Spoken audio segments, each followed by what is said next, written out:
Have you ever wondered whether the most important person of your destiny has already stood in front of you, and you simply didn't know who they were yet? Not in a dramatic moment, not under thunder or music, but in an ordinary second that felt too small to remember. A passing glance, a shared silence, a sentence exchanged while both of you were distracted by something else. What if the meeting that was meant to change your entire life didn't announce itself as destiny at all? What if it arrived disguised as nothing? We are taught to believe that destiny is loud, that it comes with certainty, with fireworks, with an unmistakable feeling that tells us, this is it. But physics does not work that way. The universe does not announce its most important events. The largest forces operate quietly, invisibly, shaping trajectories long before anything dramatic appears on the surface. Gravity does not shout. Time does not warn. Meaning does not arrive labeled. Think about how stars are born, not in explosions, but in silence. Clouds of dust drifting for millions of years, slowly collapsing under forces too subtle to notice in a single moment. And then one day, light. Not because something sudden happened, but because enough quiet moments finally aligned. What if human destiny works the same way? What if the most important person of your life did not enter with significance, but acquired significance later, retroactively, once timing finally allowed you to see what was always there? Your brain is not designed to recognize destiny when it happens. Neuroscience tells us that memory is not a recording device, it is a filter. Most moments are discarded because they don't trigger emotion, threat, or reward strongly enough to be stored. The mind saves what seems useful for survival, not what will matter years from now. Destiny, if it exists, would be invisible to a system built only to preserve the present. So imagine this. Somewhere in your past, there is a moment you don't replay, a person you don't think about, a version of yourself you barely remember. But hidden inside that forgotten scene is a fork in your timeline, a point where two lives briefly intersected before drifting apart again, not because the connection was weak, but because the timing was wrong. Timing is the most underestimated force in the universe. In physics, two particles can pass through the same space and never interact if their timing is off by fractions of a second. In cosmology, entire galaxies miss each other by margins so small they are measured in cosmic scales, never to collide again. In human life, timing decides whether a meeting becomes a memory or a destiny. You can meet the right person at the wrong time and experience them as nothing special, or even as a problem, or as a stranger who feels oddly familiar but irrelevant, because meaning does not exist independently. Meaning is created when readiness meets proximity. Without readiness, even destiny looks ordinary. Have you noticed how the most important realizations of your life rarely arrive when you are calm? They arrive when something breaks, when an identity collapses, when certainty dissolves.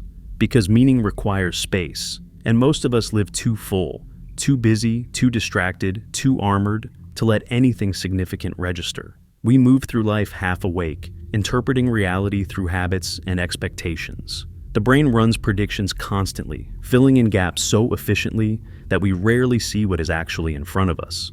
We see what we expect to see. And destiny does not match expectations. It often contradicts them. That's why it slips past unnoticed. There is a phenomenon in psychology where the brain retroactively assigns importance to past events once an outcome is known. A moment that once felt meaningless suddenly becomes symbolic. A casual comment becomes prophetic.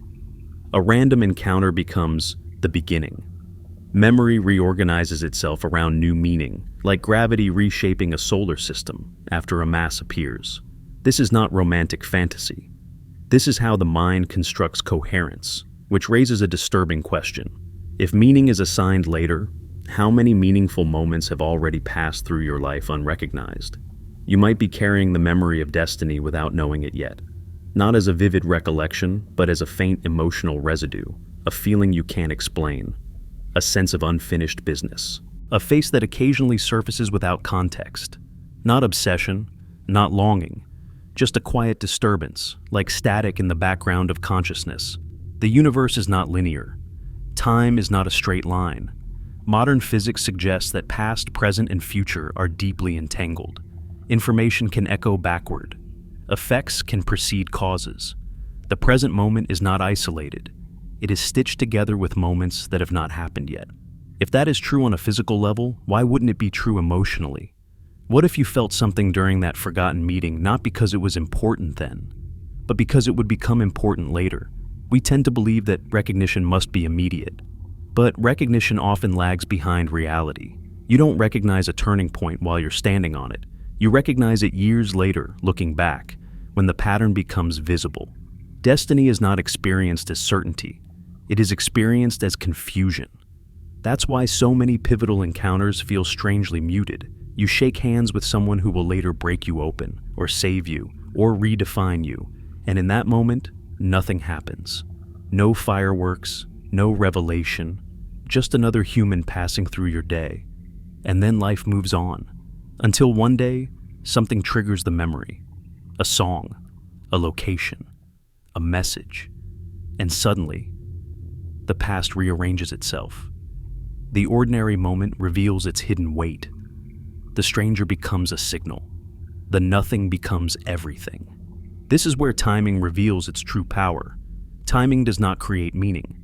Timing allows meaning to be perceived. You were not the same person then that you are now. You didn't have the same questions, the same wounds, the same depth. Meaning requires context, and context takes time to accumulate. A seed planted in barren ground does nothing. The same seed planted years later can become a forest. So, maybe the universe introduces people before you are ready, not to start the story, but to mark it, to leave a trace, to place a reference point in your timeline that will only make sense later.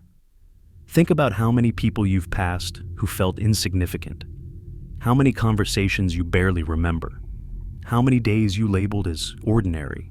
Statistically, one of those moments must be hiding something extraordinary. But statistics don't move us.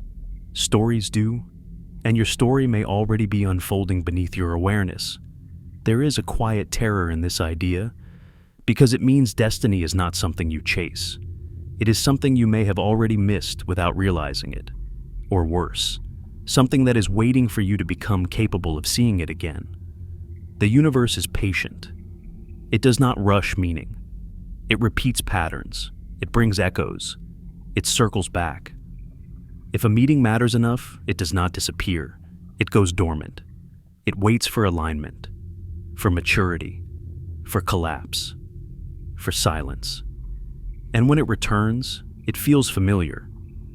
Not because you remember it clearly, but because some part of you has been carrying it the entire time. This is not a story about love, not yet. Not necessarily. It is a story about recognition, about the delayed realization that your life has been quietly shaped by encounters you never labeled as important. What if the most important person of your destiny was never meant to arrive dramatically, but subtly as a test of awareness? What if destiny does not knock, but passes by, waiting to see if you notice? And what if, right now, as you listen to this, your life is already approaching another intersection, another ordinary moment, another person who will mean everything later and nothing now? If that is true, then the question is no longer whether destiny exists. The question becomes far more unsettling. Will you recognize it when timing finally allows you to see? What if memory is not broken, but protective? What if the reason you don't remember the most important moments of your destiny clearly is not because they were insignificant, but because remembering them too early would have changed you in the wrong way? We assume memory exists to preserve truth, but neuroscience tells us something colder and more precise. Memory exists to preserve function. It keeps what helps you survive now, not what will matter later. It deletes what doesn't immediately serve identity, safety, or reward. And destiny, real destiny, rarely serves the present version of you. It serves a version you haven't become yet. That is why timing chooses meaning, not memory. You don't remember events, you remember interpretations. And interpretations are constrained by who you are at the moment they occur. A sentence spoken to you at 20 means something entirely different when recalled at 35. The words never changed. You did. Meaning did not exist at the time of the event. It emerged later, when your internal structure was finally capable of holding it. This is not poetic exaggeration. It is how the brain encodes reality. Your mind does not store experiences as complete files. It stores fragments, sensory impressions, emotional tones, contextual markers, and reconstructs them every time you recall them. Each recollection is a rewrite, which means the past is not fixed. It is constantly being updated by the present. So, when a moment from years ago suddenly feels important, it's not because it changed. It's because you did. Think about how many times you've said, "I didn't understand it back then." That sentence hides a deeper truth. Understanding is not something you apply to events. Understanding is something events wait for. Meaning is patient. In physics, information can exist without being observable. Dark matter shapes galaxies without emitting light. You don't see it, but its effects are undeniable. In the same way, certain encounters shape your emotional gravity long before you can perceive them as important. They bend your trajectory silently, altering who you become, what you tolerate, what you search for, without ever being remembered as a turning point. That is how destiny hides. You expect destiny to be obvious, but obvious things trigger memory. Subtle things trigger change. There may have been a person who entered your life briefly and left no story behind.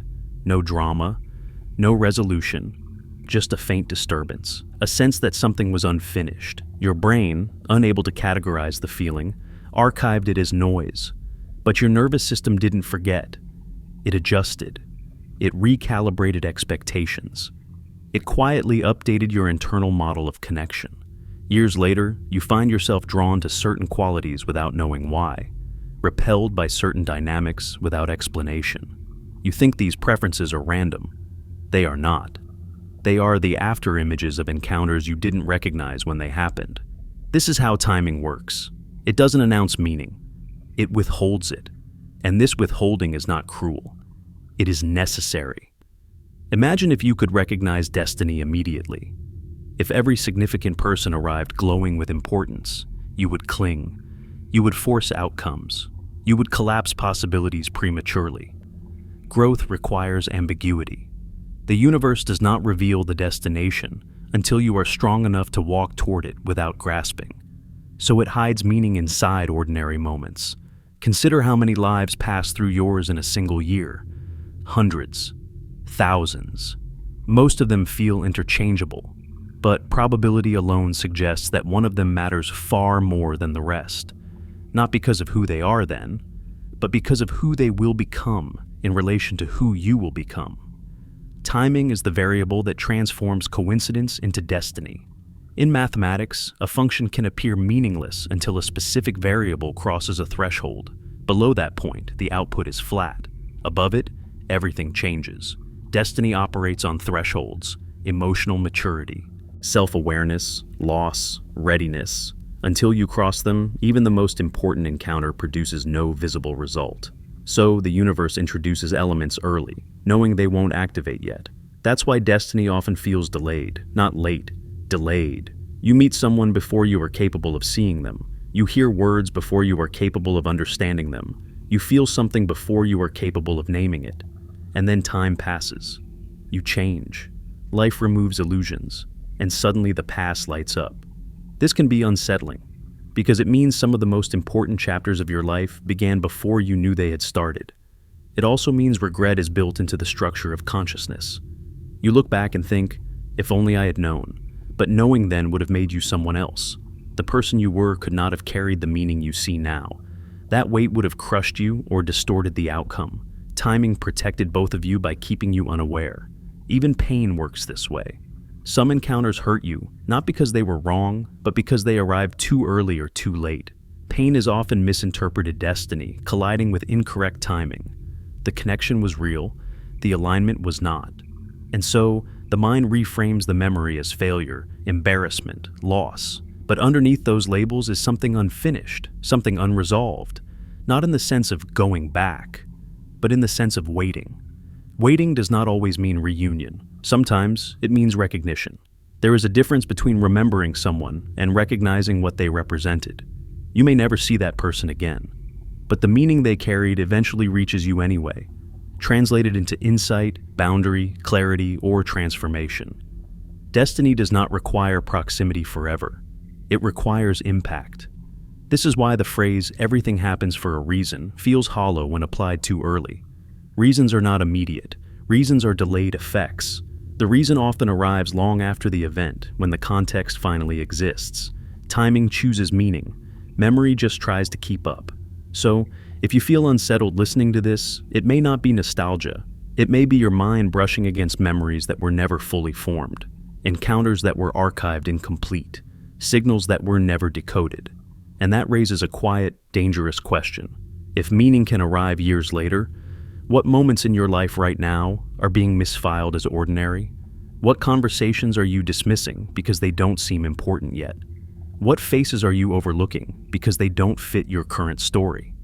The present is full of events whose significance you are not equipped to see. That is not a failure. That is the design. But design does not remove responsibility, because timing does not guarantee a second chance.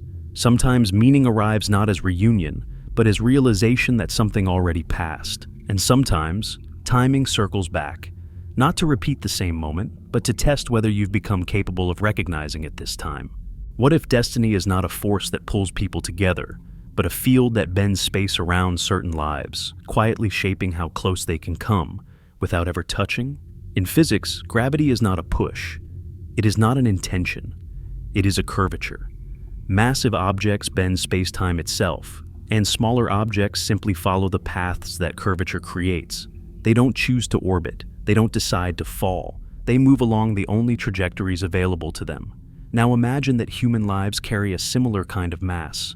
Not physical mass, but emotional density, unresolved questions, deep wounds, unlived versions of the self. Some people are light, passing through your life without altering its shape. Others are heavy. They bend your direction even if they stay far away. You don't always collide with what has gravity. Sometimes, you just feel it. Have you ever noticed how certain people seem to appear repeatedly at the edges of your life? Not close enough to know deeply, not distant enough to forget. They show up through coincidences, mutual friends, shared cities at different times. You miss each other by months, by days, by hours. Near misses that feel strangely charged. Those are not accidents in the emotional sense, even if they are random in the statistical one. Probability alone cannot explain why some near misses feel empty and others feel loaded, as if something was supposed to happen but didn't. That sensation is not romance. It is gravity without collision. In orbital mechanics, two bodies can be bound to each other without ever meeting. They circle a common center of mass, influencing each other's motion across vast distances. Their paths are mathematically linked even if they never touch. Human destinies can do the same. You might make a decision that feels like your own. Move cities, change careers, end a relationship, without realizing that decision was shaped by an unseen influence, by a person you barely knew, by a conversation that planted a question, by a presence that destabilized your previous certainty. This is how destiny works when it is quiet. It doesn't announce itself as love or fate. It announces itself as restlessness, as a feeling that your current life is slightly misaligned, as a pull toward change that you can't justify logically, and logic hates that. Your rational mind demands clear causes, clear stories, but gravity does not provide stories, it provides motion. Think about how often you've tried to explain why someone mattered to you and failed. I don't know why, they just did. That sentence is not ignorance, it is accuracy. You were trying to explain curvature using straight lines. Some connections are not about interaction, they are about influence. This is why destiny can feel unfair, why timing can feel cruel. You sense the presence of something important without being able to access it. You feel altered by someone who never became part of your life. And because there is no visible relationship, no shared history, the mind struggles to validate the experience. But impact does not require intimacy. In cosmology, distant galaxies shape each other's motion through gravitational fields that span millions of light years. They never meet. They never merge. And yet their futures are entangled. So ask yourself this carefully. Who has altered your trajectory without ever entering your story? Who made you question yourself, even briefly, and then disappeared? Who exists in your memory not as a chapter, but as a disturbance? Those are not random figures. They are reference points, markers of potential energy. Destiny does not always want union. Sometimes it wants orientation. Some people enter your life not to stay, but to rotate you, to change the angle at which you face the future. to reveal that your current path is not the only one possible. And that can be deeply uncomfortable, because gravity does not feel gentle when you resist it. It feels like confusion, like dissatisfaction, like an unnamed hunger. You might misinterpret that feeling as boredom, or anxiety, or a need for novelty. But underneath, it may be your life responding to a curvature it cannot ignore. Here is where timing becomes dangerous. If you encounter someone whose gravity is strong before you have the internal stability to withstand it, the effect can be destabilizing rather than clarifying. You might reject them, rationalize them away, diminish their importance to protect your existing identity. This is not failure. This is physics. A system resists change until enough force is applied. So, destiny applies pressure indirectly. It doesn't force collisions. It creates orbits. It allows you to circle certain possibilities for years, gathering information, losing illusions, shedding old versions of yourself, until one of two things happens. Either you drift away permanently, or your trajectories finally align. But alignment is not romantic. It is structural. It requires compatibility not just of desire, but of timing, growth, and readiness. Two lives can be gravitationally linked and still incapable of meeting without destruction. In astrophysics, when orbits decay too quickly, collisions become catastrophic. Timing matters not because destiny is fragile, but because you are. So the universe often delays impact. You meet someone early, feel something you can't place, and move on. Years later, after life has reshaped you, the memory resurfaces, not as longing, but as understanding. You realize what that person represented, not who they were, but what they activated in you. That realization can arrive without reunion, and that is perhaps the hardest truth. Destiny is not always fulfilled through togetherness. Sometimes it is fulfilled through transformation. We confuse destiny with outcomes, with endings that satisfy narrative cravings. But destiny, at its core, is about becoming, about how encounters sculpt you, not whether they stay. So, when you think about the most important person of your destiny, do not imagine a face yet. Imagine a force. Imagine someone who changed the curvature of your life, someone after whom you were no longer the same, even if nothing happened, someone whose absence shaped you as much as their presence might have, because gravity works whether you believe in it or not. And destiny does not require your permission to bend your path. The unsettling implication is this: if gravity can operate without collision, then your life may already be orbiting something you haven't reached yet, something you've felt, dismissed, rationalized, or forgotten. And if that is true, then the future is not approaching you randomly. It is approaching you along a path that has been bending for years, slowly, quietly, inevitably. What if the reason you didn't recognize them is not because they weren't important, but because the version of you who could recognize them did not exist yet? In quantum physics, there is a theory that reality does not collapse into a single outcome until it is observed. Until then, multiple possibilities coexist, layered on top of one another, invisible, unresolved. Meaning is not fixed, it waits. And the observer, consciousness itself, decides which version becomes real. Now bring that idea inward. What if your life has contained multiple versions of the same meeting? Not repeated in time, but repeated in potential. One version where you were ready, one where you were not, one where you noticed, one where you looked away. And only one of those versions could ever become real. You assume you live in a single continuous story, but psychologically, you don't. You live through branching selves. Each decision collapses some futures and preserves others. And sometimes, the most important encounters happen at branches where you choose wrong. Not morally wrong, but temporally wrong. You arrive as the wrong version of yourself. So, the meeting fails to activate. In another version of you, calmer, braver, more honest, that same encounter ignites everything. In this version, it dissolves into the background. This is why certain memories feel haunted by alternatives. You don't just remember what happened, you sense what almost happened. A conversation that could have gone deeper, a moment you could have stayed longer, a truth you could have spoken but didn't. That sensation is not imagination. It is awareness of unrealized paths. The human mind is exquisitely sensitive to counterfactuals, to lives that could have been. And destiny, if it exists, is not immune to this. It operates across versions of you, not just across time. So, when you think about the one that got away, be careful. That phrase is misleading. People don't get away. Versions do. You didn't lose a person, you lost a configuration. A moment where two specific versions of two people could have met without distortion. And timing decides which versions show up. In many worlds, interpretations of reality, every possible outcome exists somewhere, but only one becomes your lived experience. That doesn't mean the others disappear. It means you don't inhabit them. Emotionally, they linger as ghosts. This is why some connections feel unfinished even when they are over. Not because the relationship lacked closure, but because another version of it still exists in your awareness as potential.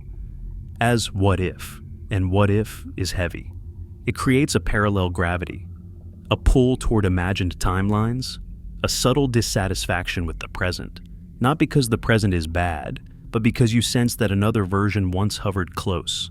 The danger is not longing, the danger is confusion, because when you don't understand this mechanism, you mistake unrealized potential for destiny still waiting to happen. You believe the universe owes you a reunion, when in reality, it already offered you a moment, and you arrived as the wrong self. This is not punishment. It is precision. Timing is not about fairness. It is about coherence. The universe does not rearrange itself to accommodate unreadiness. It simply presents opportunities and observes who shows up. And you cannot show up as someone you have not yet become. So destiny sometimes feels cruel because it is exact. It introduces people when they can change you, not when they can stay. It allows glimpses, not possession. It reveals futures, not guarantees. That glimpse may be all you ever receive, and that is enough to alter the course of your life. Think carefully about how many choices you've made to become more guarded, more selective, more awake. How many illusions you've lost. How many standards you've gained. Those changes did not emerge in isolation. They were catalyzed by encounters that didn't work. But didn't work for which version of you? Every failed timing encounter refines you, sharpens perception, narrows tolerance for false alignment. That refinement is not wasted. It is preparation. Preparation for what? Not necessarily for the same person. For recognition itself. Because destiny is not always about meeting the right person. Sometimes it is about becoming the person who can recognize rightness when it appears. And recognition is a skill. It is trained through contrast, through near misses, through regret, through encounters that felt important but dissolved before explanation. Those experiences teach your nervous system what alignment feels like beneath illusion. They teach you the difference between intensity and truth, between familiarity and resonance. So when destiny finally presents itself in a form that can last, it will not feel explosive. It will feel strangely calm, clear, undramatic, because your nervous system will recognize it before your mind does. That is the quiet gift of mistimed encounters. They train you to stop chasing fireworks and start listening for coherence, which leads to an unsettling realization. If destiny depends on which version of you arrives, then the future is not waiting passively. It is watching who you are becoming. And every day, through small choices, boundaries, and honesty, you are selecting which timelines remain available to you. Some paths are closing, others are quietly opening.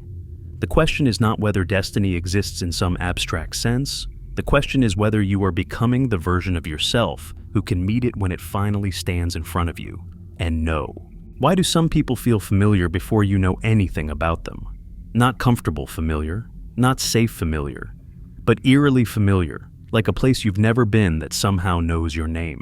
Psychology tries to explain this as projection, as pattern matching, as the mind filling in gaps using stored templates from childhood. And that explanation is not wrong, but it is incomplete, because it only explains how the feeling forms, not why certain people trigger it, while thousands of others do not. The brain is constantly scanning for mirrors, not mirrors of appearance, but mirrors of unresolved identity. You recognize people who carry pieces of you that you have not yet integrated, traits you suppressed, questions you avoided, wounds you never allowed to speak. When someone walks into your life carrying a configuration that matches those hidden parts, your nervous system reacts before thought can intervene. It feels like déjà vu, but it is not memory. It is recognition without context. Neuroscience shows that familiarity can be triggered without recollection. The brain can flag something as known, even when it cannot retrieve a specific memory. This is called familiarity-based recognition, and it is faster than conscious recall. It bypasses logic. It operates beneath language. That is why you cannot explain it. That is why you mistrust it. And that is why destiny hides inside it, because familiarity does not mean safety. It means resonance, and resonance can be dangerous. Most people assume that destiny should feel exciting, but the deeper truth is more unsettling. Destiny often feels quiet and disarming. It feels like being seen in a way you didn't ask for, like standing in front of someone who does not react to the mask you spent years perfecting. That kind of recognition is threatening. So the mind rushes in to neutralize it. It labels the feeling as coincidence, as attraction, as curiosity, as imagination, anything but what it truly is, an encounter that bypassed your defenses. This is why so many destiny-level meetings end prematurely. Not because the connection was weak, but because it was too precise. When someone reflects your unintegrated self, you have two options. You can grow, or you can retreat. And retreat is often easier, especially when timing has not yet prepared you for expansion. So, you walk away. Or you downplay it. Or you assign the feeling to fantasy and move on. But the mirror remains, and mirrors have consequences. After such encounters, you may notice subtle changes. Your standards shift. Certain relationships stop working. Certain environments feel wrong. You can't explain why, but you can't unfeel it. That person didn't stay, but they destabilized your old equilibrium. That destabilization is not accidental. In physics, resonance occurs when a system is exposed to a frequency that matches its natural vibration. When this happens, even a small input can produce massive effects. Structures collapse, bridges fail. Not because the force was large, but because it was exact. Human resonance works the same way. Most people pass through your life as noise, but a few arrive at precisely the frequency that matches something dormant inside you. And when that happens, the system responds, even if the conscious mind rejects the signal. This is why you may feel unsettled long after the person is gone, why you replay the meeting without understanding why it mattered, why you feel a strange sense of loss without a clear object. You are not missing the person. You are missing the version of yourself they briefly activated. That version cannot be unseen once glimpsed. And here is where destiny becomes dangerous, because familiarity can be misread. Not every mirror is meant to be entered. Some mirrors exist to show you what needs healing, not who needs choosing. Trauma can feel familiar. Dysfunction can feel recognizable. Patterns from childhood can masquerade as fate. This is why discernment matters more than intensity. Destiny does not feel like chaos. It feels like clarity trying to emerge through resistance. So, how do you tell the difference? True resonance expands you, even if it scares you. False resonance contracts you, even if it excites you. One leaves you more honest, the other leaves you more anxious. One clarifies your direction, the other entangles you in repetition. Destiny does not trap, it reveals, and revelation is not always comfortable. The most important person of your destiny may not feel like home at first. They may feel like exposure, like being known before you are ready to be known, like standing in front of a mirror that reflects not who you are, but who you are becoming. That kind of recognition is rare, and because it is rare, it is often mishandled. You might meet them while you are still protecting an old identity, while you still need certain illusions, while you still require distance from your own truth. In that state, recognition feels threatening, not liberating. So the timing fails, not because the connection was false, but because you were still negotiating with yourself. Destiny does not force acceptance. It withdraws and waits. And in the silence that follows, it leaves behind a question that cannot be unasked. What part of me did they see that I am still avoiding? That question is the real gift. Because once asked, it reshapes you. Slowly, quietly, irreversibly. You begin to notice when people interact with your mask versus your core. You become less tolerant of surface-level alignment. You stop mistaking familiarity for truth and start listening for coherence. This is how destiny trains perception. It does not arrive as certainty. It arrives as a mirror, and whether you recognize that mirror as invitation or warning depends entirely on who you are becoming at the moment you look into it. What if the universe has been speaking to you the entire time, and you've been dismissing it as noise? We are trained to believe that meaning must arrive clearly, that if something is important, it will stand out, demand attention, insist on interpretation. But information theory tells us something different. Signals rarely arrive clean. They are buried inside interference, static, overlap, redundancy. And the more complex the system, the harder it is to distinguish signal from background noise. Human life is one of the most complex systems imaginable. Every day, your senses are flooded with data. Faces, voices, notifications, obligations, fears. Your brain filters aggressively, discarding almost everything. It has to. Otherwise, you would drown in input. And so, only what fits existing patterns is allowed through. Destiny does not fit existing patterns, so it arrives as disruption, as repetition you can't explain, as symbols that seem to follow you, as people who appear at strange intervals, never close enough to stay, never distant enough to disappear, as words you hear in different mouths, in different cities, across different years, carrying the same emotional charge. You tell yourself it's coincidence, because coincidence is easier than responsibility. If it's random, you don't have to respond. But what if some coincidences are not random events, but alignment tests? In statistics, random data produces noise, but patterns emerge when something is constrained. When the same variable repeats across different conditions, randomness becomes unlikely. The universe is not subtle about this. It repeats itself until it is acknowledged. Not loudly, persistently. Think about the last time you felt a strange sense of déjà vu, not of a place, but of a situation. A conversation that felt like a continuation of something unfinished. A moment where you thought, this feels familiar, without knowing why. That is not memory looping. That is signal resurfacing. Destiny does not shout because shouting would interfere with choice. It whispers. And whispers require attention. Most people never hear them because attention has become fragmented, split across screens, expectations, fears, and imagined futures. We live ahead of ourselves, constantly projecting, rarely present. And presence is the only state in which subtle signals can be detected. So, destiny hides in places you're not looking. In the pause before a reply. In the feeling you ignore because it's inconvenient. In the moment you almost say something honest and then don't. Those moments are not empty. They are decision points. And decision points generate futures. You might think destiny is about where you end up, but it is far more precise than that. Destiny is about what you choose to notice, because what you notice determines what you respond to, and what you respond to determines who you become. This is why timing feels intelligent. You receive signals only when you are close to readiness, not fully ready, but close enough to be tested. The universe does not give instructions. It gives invitations, and invitations can be declined. Declining does not end the process, it delays it. The signal returns later, slightly altered, in a different form, through a different person, in a different environment, but the core frequency remains the same. The same theme, the same emotional charge, the same unresolved question, until you respond. Responding does not mean chasing. It means listening without immediately dismissing. It means allowing uncertainty to exist without rushing to explain it away. It means admitting, at least privately, that something feels significant even if you don't yet know why. That admission alone alters your trajectory, because once you stop labeling everything as noise, the world becomes sharper. You begin to notice patterns you used to ignore, the same type of person appearing at turning points, the same lesson resurfacing through different circumstances, the same choice presenting itself in new disguises. This is not mysticism, it is systems behavior. Complex systems evolve through feedback loops.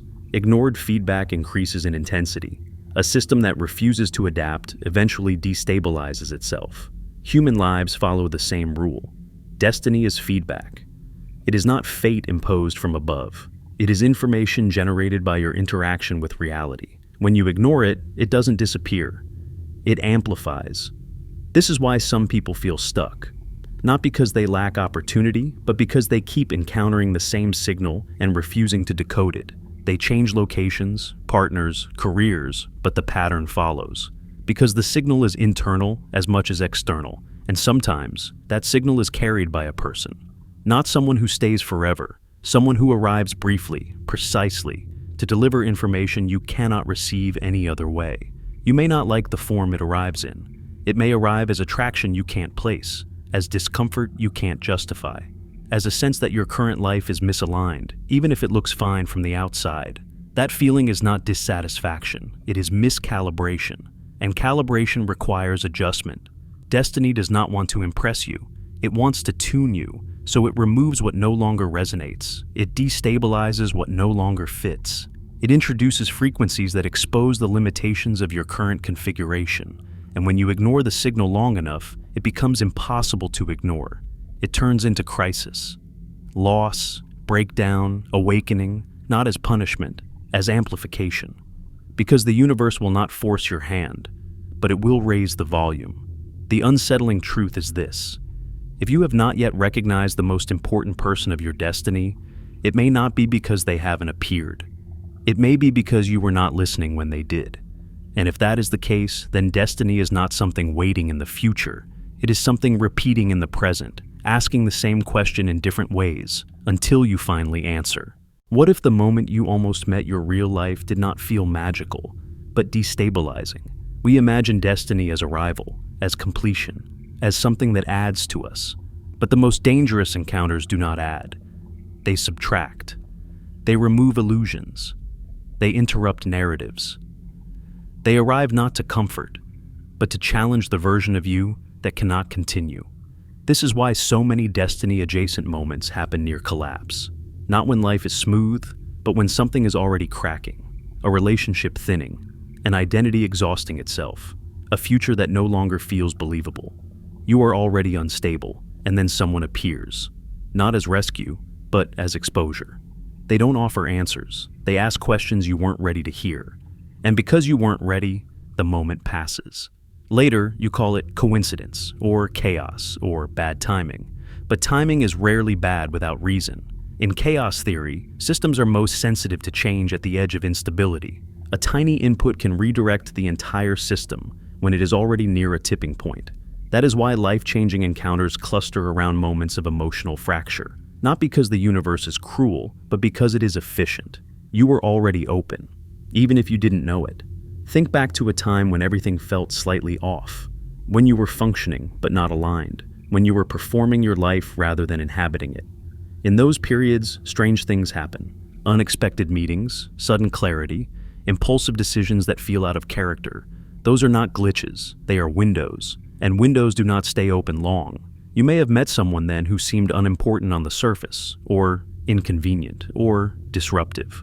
Someone who didn't fit into your plans. Someone whose presence felt like friction rather than harmony. Destiny rarely fits into plans. Plans are built to protect identity. Destiny is built to change it. So, the mind resists. It rationalizes the encounter away. Wrong time. Wrong person. Too complicated. Those explanations are not lies, but they are incomplete. What they really mean is, this threatens who I am right now, and that threat feels unsafe. So you retreat. You choose familiarity over truth. You return to the known trajectory, and the window closes. This is the night you almost collided with your real life. Almost. And almost leaves scars. Because you don't forget the feeling of proximity. You don't forget the sense that something important hovered just outside reach. You carry it forward as restlessness, as a quiet dissatisfaction that no achievement fully resolves. This is not longing for a person. It is longing for alignment. You sensed a version of life that felt more honest, more awake, more real, and then you lost access to it. Not because it vanished, but because you stepped away. That loss does not disappear. It integrates. It becomes a standard you can't articulate, a hunger you can't name. And from that point on, ordinary life feels slightly dimmer. This is why destiny encounters are remembered not as joy, but as intensity, as disturbance, as something that shook you and then left. The emotional charge remains, even when the narrative dissolves. And here is the most difficult truth. Some destiny encounters are not meant to be completed. They are meant to be catalytic. They arrive to show you the distance between who you are and who you could be. They illuminate the gap, and then they withdraw, leaving you with a choice. Close the gap, or spend the rest of your life orbiting it. Closing the gap is slow, uncomfortable. It requires honesty, boundaries, letting go of identities that once protected you. Many people do not choose it consciously. They simply drift. And then, years later, the universe tests them again, not with the same person, but the same question. Have you changed? Because destiny is not attached to faces. It is attached to states of being. If you are still the same, the encounter will fail again. Not dramatically, quietly. Another almost. Another misalignment you can rationalize away. But if you have changed, truly changed, recognition feels different. It does not feel explosive. It feels steady. It feels like relief. That is how you know the window is not just open. It is accessible. So, if you feel haunted by a night, a conversation, a meeting that never became anything, but somehow became everything, do not romanticize it. Do not chase it. Do not try to recreate it. Ask instead what it revealed. Ask what part of you was exposed and then protected again. Ask what life you almost stepped into, and why you didn't. Those answers matter more than the person ever could, because destiny does not care whether you meet the same individual again. It cares whether you become the person who could meet your real life when it finally arrives, and it will arrive, not loudly, not dramatically, but with a quiet certainty that tells you, without words, that this time, you are no longer almost ready. What if the most dangerous mistake is not missing destiny, but mislabeling it? Because when something feels powerful, familiar, and emotionally charged, the mind rushes to name it, to assign meaning quickly, to relieve uncertainty. And in that rush, it can place the wrong label on the right intensity. This is how the anti-destiny trap forms. Not every strong pull is alignment. Not every mirror is meant to be entered. Some mirrors exist to show you what still controls you, not what completes you. And if you mistake exposure for destiny, you hand your future to an echo of your past. Trauma has a signature. It repeats patterns. It recognizes itself instantly. And because the brain evolved to seek familiarity over truth, it often mistakes repetition for safety. The nervous system says, "I know this." And the mind translates that as, "This must be important." But importance and health are not the same. Some people feel familiar because they match your unfinished wounds with perfect accuracy. They activate old survival strategies, old roles, old compromises. They don't expand you, they keep you looping. And loops are seductive. They offer intensity without growth, meaning without change, destiny without risk. This is why some relationships feel fated and destructive at the same time. Why they arrive with urgency, confusion, obsession, and a sense that everything is at stake, while quietly shrinking your world. You become less yourself, not more. Your focus narrows, your boundaries dissolve, your intuition goes quiet, but intensity feels like truth when you don't yet trust clarity. Destiny does not demand urgency. Trauma does. Destiny does not collapse your identity. Trauma does. Destiny does not require you to abandon yourself, to be chosen. So why do people confuse them? Because both bypass logic. Both feel powerful. Both awaken something dormant. But only one leads forward. The anti-destiny trap works by wearing the mask of inevitability. I can't help it. This is bigger than me. I've never felt this before. Those sentences sound romantic, but they are also how agency disappears. Destiny does not remove choice, it sharpens it. When alignment is real, you feel more present, not more compelled. More grounded, not more frantic. There is movement, yes, but also space. Silence. Room to breathe. The nervous system settles even as the future opens. False destiny feels urgent because it is unstable. It requires constant reassurance, constant intensity, constant motion to keep the illusion alive. When stillness arrives, it collapses. This is why timing matters so much. When you meet powerful connections before you have healed certain patterns, you don't see the difference. You don't yet know what expansion feels like. You only know activation. And activation can feel like purpose when it's all you've ever experienced. So the universe lets you fall into the trap, not as punishment, as education. Because some lessons cannot be taught gently. They must be lived through, they must burn, they must exhaust themselves. Only then does discernment emerge. And discernment is not intellectual, it is somatic. You feel it in the body, in the way your breathing changes around certain people, in whether your world opens or contracts, in whether you feel more honest or more performative. Destiny does not ask you to betray yourself. If someone feels like destiny but requires you to abandon your values, your boundaries, your growth, or your clarity, then what you are experiencing is not fate. It is repetition. And repetition is the opposite of destiny. Destiny moves forward. Repetition moves in circles. This is the cruel irony. Many people meet someone who feels overwhelmingly important and assume this must be the most important person of their destiny. And in doing so, they miss the real test. The test was never about staying. It was about seeing. Seeing what you are willing to accept. Seeing what you still mistake for love. Seeing what part of you is still negotiating with pain. Once you see that clearly, the trap loses its power. The intensity fades. Not because it was meaningless, but because its job is done. And then something subtle happens. Your internal signal recalibrates. You stop confusing chaos with depth. You stop mistaking familiarity for truth. You become harder to deceive, by others and by yourself. And only then does destiny have room to arrive cleanly. Because destiny is fragile in one way. It cannot survive distortion. If you are still projecting, still clinging, still chasing intensity to avoid emptiness, destiny will pass quietly. It will not compete with your confusion. But once clarity exists, even briefly, recognition becomes effortless. You don't have to convince yourself. You don't have to chase. You don't have to justify. It simply makes sense. So, if you have ever given your future to someone who felt destined and later realized they were dismantling you, do not regret it. That was not a mistake.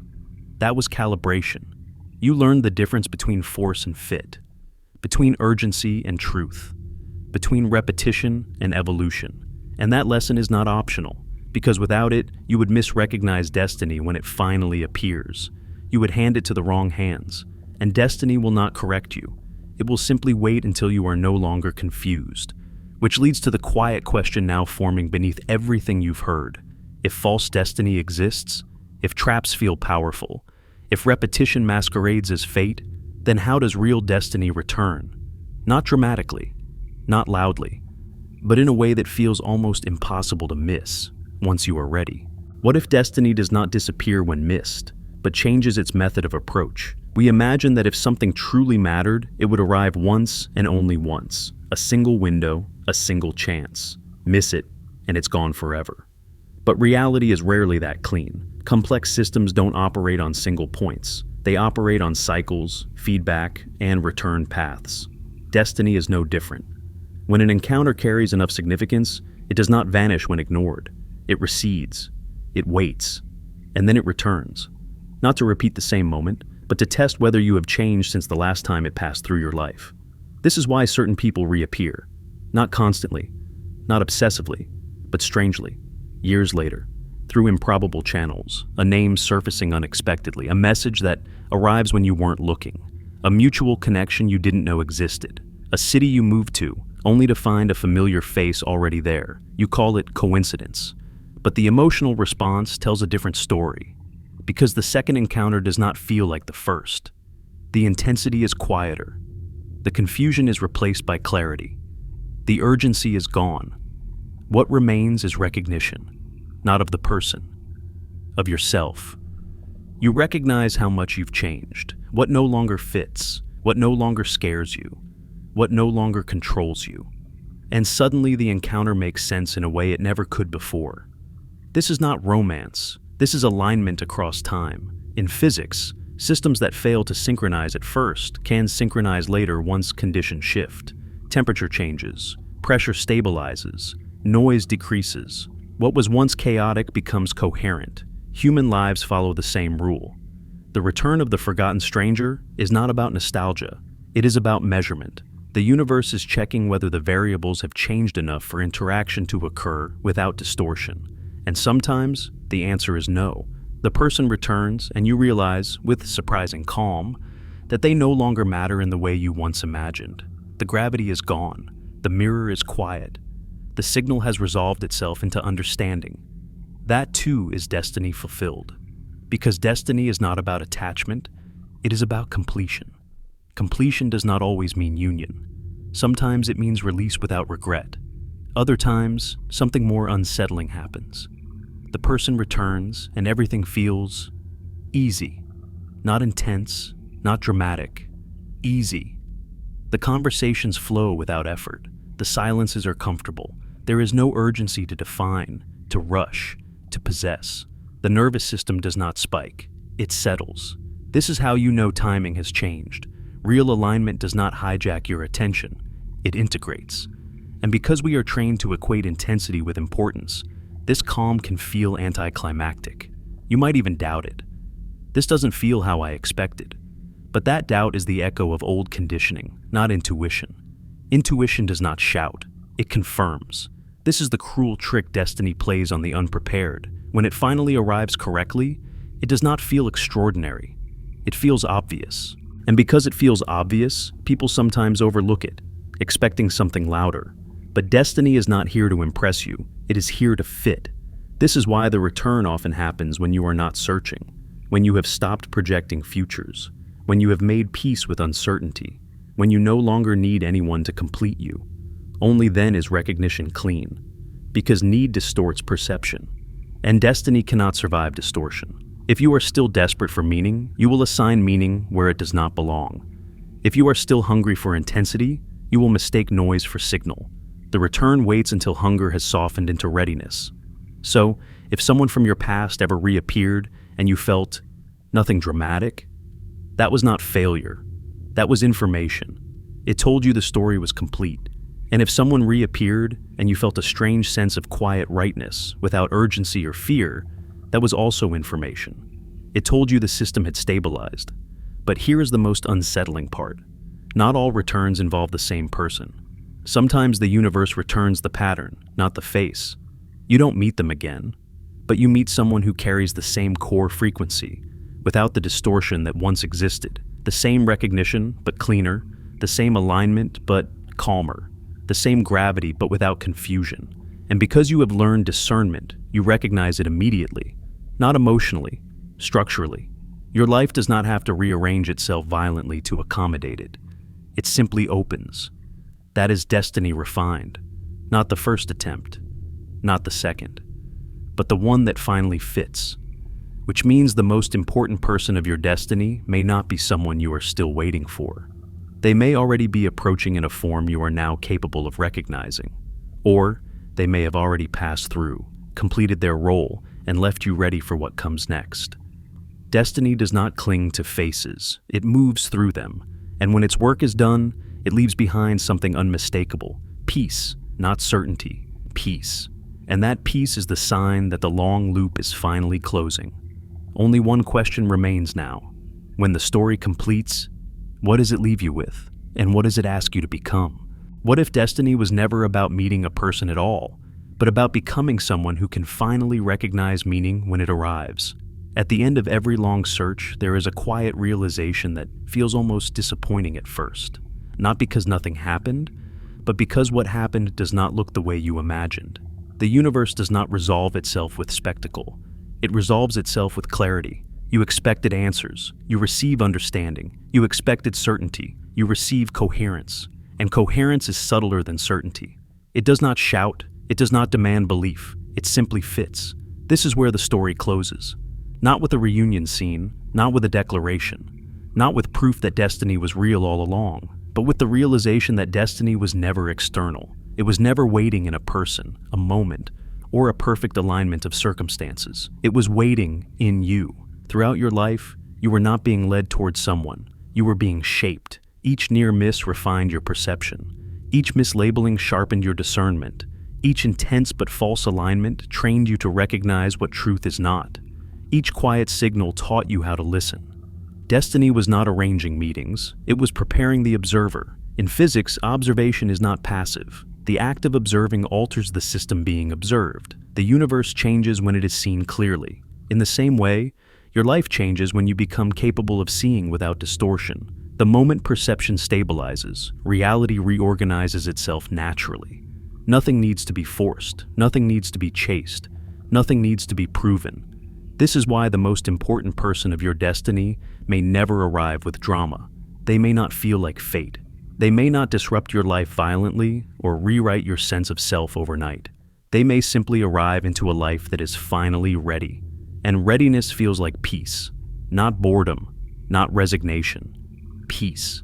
a calm alertness, a grounded openness, a sense that nothing needs to be exaggerated to be meaningful. You are no longer scanning for signs because you trust your perception. You are no longer chasing intensity because you recognize coherence. This is what timing was always working toward, not the perfect moment, the prepared mind. So, when destiny finally intersects your life in a way that can last, if it does, it will not feel like a miracle. It will feel like continuation, like something that makes sense without effort, like something that does not ask you to abandon yourself to keep it. And if it does not arrive in the form you once imagined, that does not mean destiny failed. It means destiny completed its task. Because the deepest outcome was never the meeting. It was the becoming. You are no longer the person who would miss meaning when it passed quietly. You are no longer the person who mistakes chaos for depth. You are no longer the person who needs memory to validate significance. You understand now that timing chooses meaning, not memory. Memory looks backward, trying to assign importance after the fact. Meaning emerges forward, revealing itself only when you are capable of holding it. And that capability is destiny's true gift. So, if you feel a strange calm as this story ends, that is not emptiness, it is resolution. It is the feeling of a long pattern finally making sense. It is the quiet knowledge that whether or not you ever meet the person you once thought would complete your story is no longer incomplete. You are no longer waiting for destiny. You are living in alignment with it. And from that state, whatever arrives next, person, purpose, or silence, will not be mistaken. Because you will see it clearly, for the first time. Not through hope, not through fear, but through readiness. And readiness was the destination all along.